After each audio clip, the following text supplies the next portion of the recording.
Hi hello मी छाया मी सर्वांचं स्वागत करते परत एका छानशा नवीन व्हिडिओमध्ये आणि मराठी यूट्यूब चॅनलवरती। सर्वप्रथम सगळ्यांना श्री स्वामी समर्थ जय जय स्वामी समर्थ। सगळ्यांना आजचा दिवस छान आरोग्यदायी आनंदाचा जावो आणि तुमच्या मनातल्या सगळ्या इच्छा पूर्ण अशी स्वामीचरणी प्रार्थना करते आणि आजच्या व्हिडिओला सुरुवात करते। तर याच्या पहिलेचा अर्धा व्हिडिओ मी तुम्हाला शेअर केलेला आहे। तर इथून सुरुवात झालेली होती व्हिडिओला, म्हणजे इथं शेवट झालेला होता तर इथूनच सुरुवात केलेली।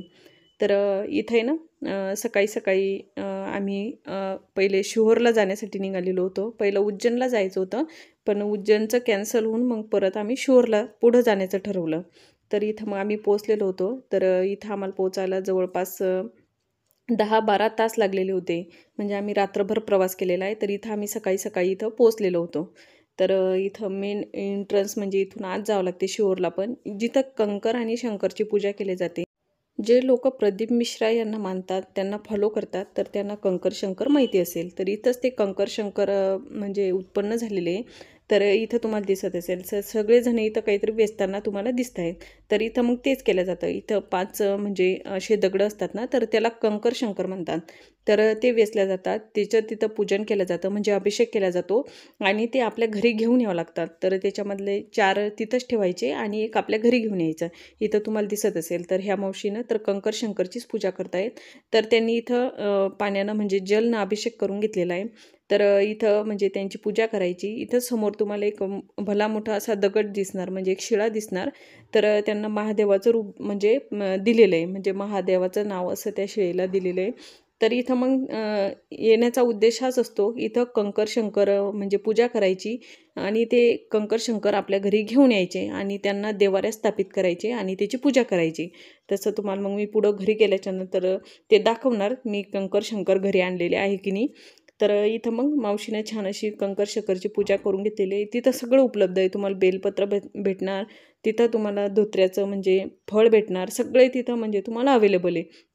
तर हे बघा इथं तुम्हाला दिसते, तर सगळेजण ह्या शिळेसाठी म्हणजे इथं रांगलेले असते। खूप गर्दी, तिथं भयानक गर्दी होती, म्हणजे एवढा मोठा परिसर आहे ना, सगळीकडे लोक दिसत होते, एवढी गर्दी होती तिथं, भयानक गर्दी होती। तर इथं छान आमची अशी पूजा करून झालेली आहे। आम्ही सुद्धा छानपैकी दर्शन घेतलेलं आहे, कंकर शंकरची पूजा करून घेतलेली आहे।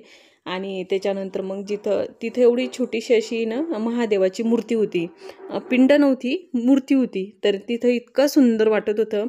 प्रदीप मिश्रा यांनी जे शिवपुराण सांगितलं होतं ना, तर ते शिवपुराण इथूनच सुरुवात झालेली होती आणि इथंच त्यांचं ते शिवपुराण झालेलं होतं, म्हणजे जिथं आता सध्या आम्ही उभं आहे ना, तर तिथंच जे लोक प्रदीप मिश्रा यांना फॉलो करतात, त्यांचे ते नेमधर्म पाळतात, त्यांची जे ते सांगतात महादेवाची सेवा कशा पद्धतीनं करायची, तर त्यांच्या लक्षात आलं असेल प्रदीप मिश्रा कोण आहे। तर इथं एवढी सुंदर अशी छोटीशी अशी पिंड म्हणजे मूर्ती होती ना महादेवाची, तर मला इतकी आवडली ती, खूप सुंदर पण दिसत होती आणि एवढी आकर्षक होती। असं पाहिल्याच्या नंतर आहे ना एकदम प्रसन्नही वाटलं आणि मन असं तृप्त पण झालं होतं।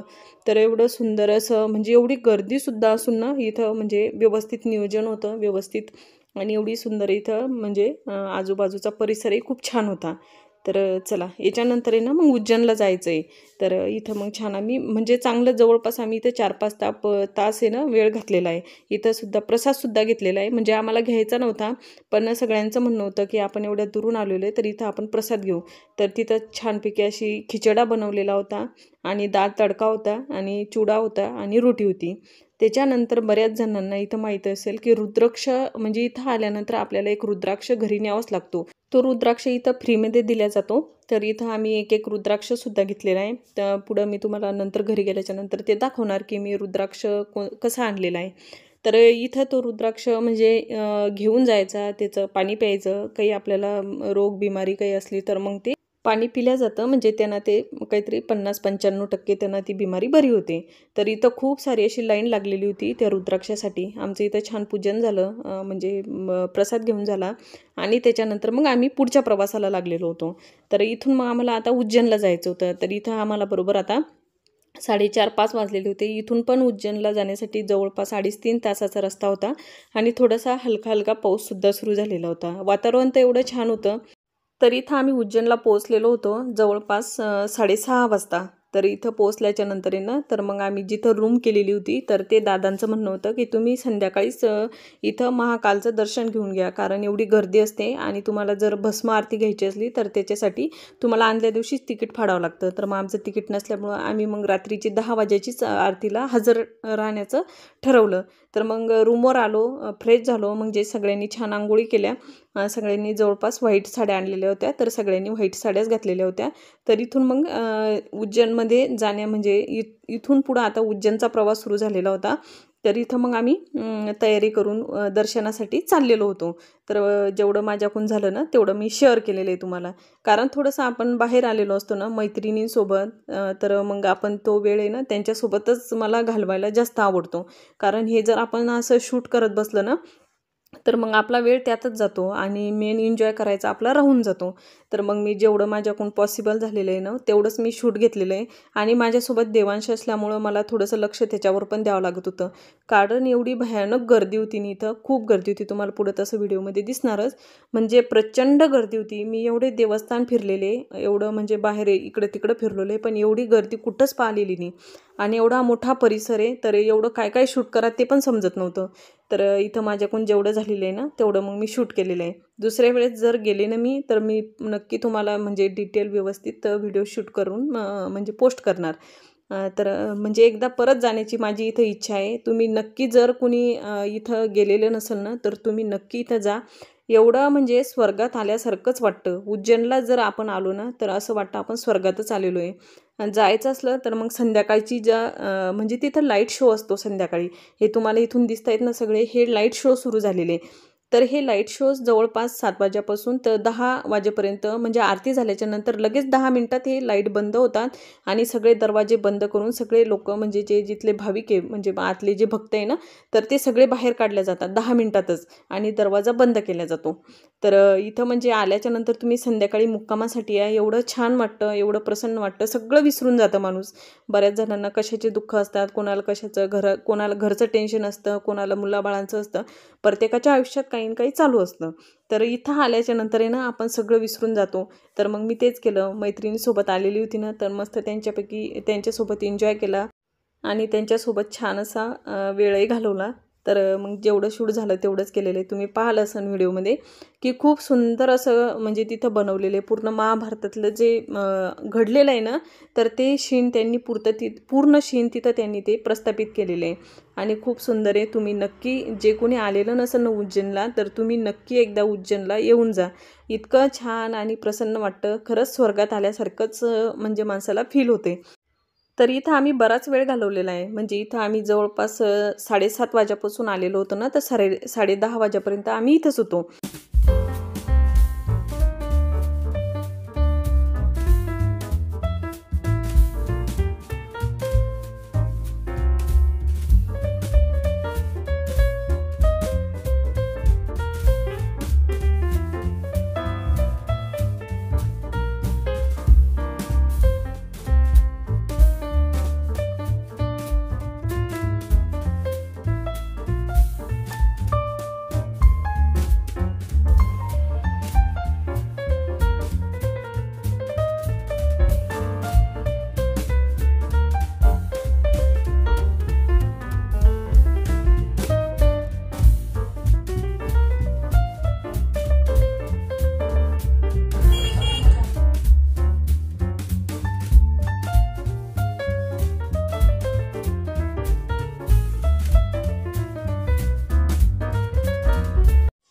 तर इथं आम्हाला दर्शनासाठी जायचं होतं ना महाकालच्या, तर इथं मग आम्ही म्हणजे त्या रस्त्यानंच चाललेलो होतो की आपल्याला बारीमध्ये म्हणजे खूप मोठी बारी लागलेली होती आणि खूप गर्दी पण होती तिथं. तर मग तिथं जाण्यासाठी आम्ही चाललेलो होतो. तर इथं मग रस्त्यातच आहे ना आम्हाला एक अशी भली मोठी LED दिसते तुम्हाला समोर.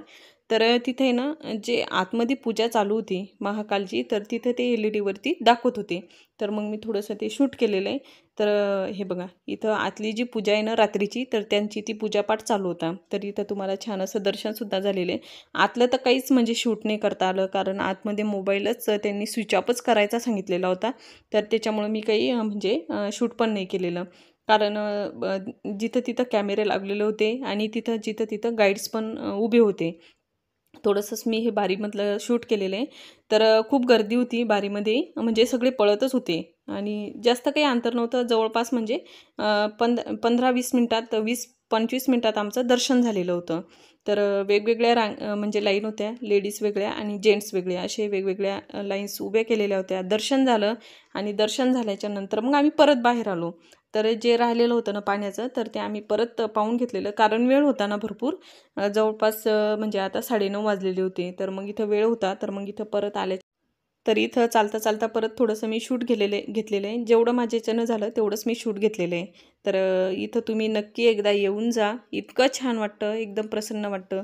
म्हणजे एकदा आलं ना तर इथं परत जाण्याची इच्छा होते. तर एकदा तुम्ही नक्की इथं उज्जैनला भेट द्या आणि एकदा नक्की तुम्ही महाकालचं दर्शन घेऊन जा. खूप छान वाटतं, इतकं प्रसन्न.